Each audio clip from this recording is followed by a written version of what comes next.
Wardell, I mean, like some of the VCT teams as well.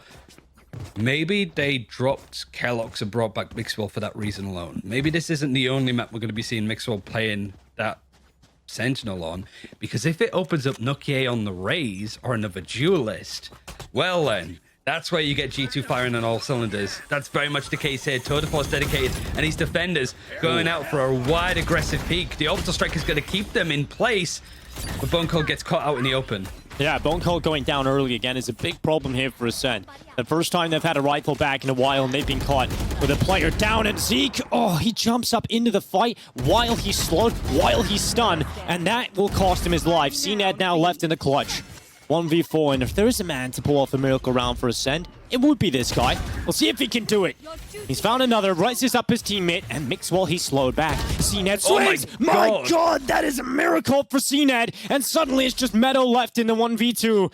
He's coming around the backside as we go under a minute, and this is what we talk about when we talk about the superstar power of CNED. He gets you right back into a round that just looked unwinnable. Meadow has to try and pull this back. And yes, there is a gap. There's a little doorway for Meadow to slip his way around the backside. But at Bone Cold, he's only a warning system for CNED. The real threat still in the sight, and that is CNED left. 1v1, Meadow climbs up on top. Snakebite to try and limit these positions. But do you really want to force the fight? Meadow will stop it. He will prevent CNED's inevitability. And that will be a round for G2 to close it at the half. 8-4 on the half. Acend looking like ghosts of themselves, it feels, on this map. It's a different change-up. Sure, it's a very different sort of position to be in, right? You lose the map. It's a big change-up in regards to like the schedule. Acend are very much up in the air at the moment, and it certainly feels that way. That cohesion, what makes this Acend comp really slap, it's just not really there. G2 not only have an answer from it from a macro play, everybody's firing in all cylinders, and Mixwell on the chamber is a huge, huge difference to how it's playing out for Acend. Yeah, but we finally got a glimpse of what Acend have to see why they're champions. They have this kind of impact available in the team. We didn't get to see it really click for them on the attacking side. A big part of that was Nuki just being suffocating, never giving them the space to play with. But Acend, if they find a pistol here in the second half, Ryan, they're right back in it. They have a chance. So yeah, Kilo's 1 and 10. Kilo's 1 and 10 on the attacking half. To be fair, I think he was set up to fail a little bit. Had to control both shot and showers because the rest of the team were giving up on that position.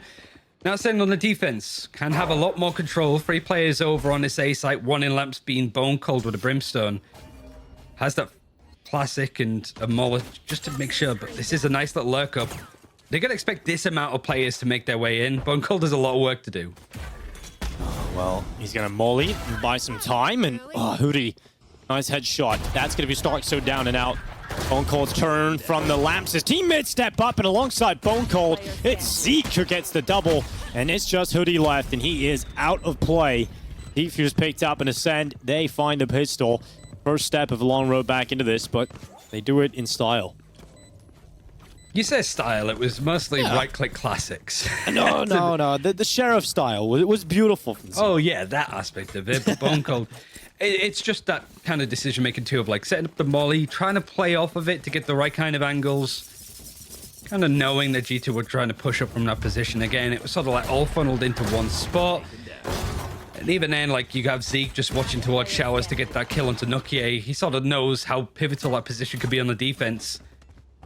I was going to say, like, Healers, yeah, 1 and 11, like, it was difficult for him to just hold off on any defensive aggression when he's playing up against Nukier. Now going to be playing from that showers position off of Zeke. A lot of utility already dedicated from G2 to try and take the spot. They'll want the orb, but so do Acend. They're not willing to let it go. Like Frozen. Meadow starts to walk in towards the lamps. He's already got some advanced position here for G2, but, you know, actually finding much out of the classic is going to be the other question. Can he actually do anything with it? Mixwell, good start. That's where you can get out of the headhunter in a round like this. Bone Cold's head no longer attached to his head. And yeah, it's going to be the drop back. They're going to send a couple of players back to B because of that.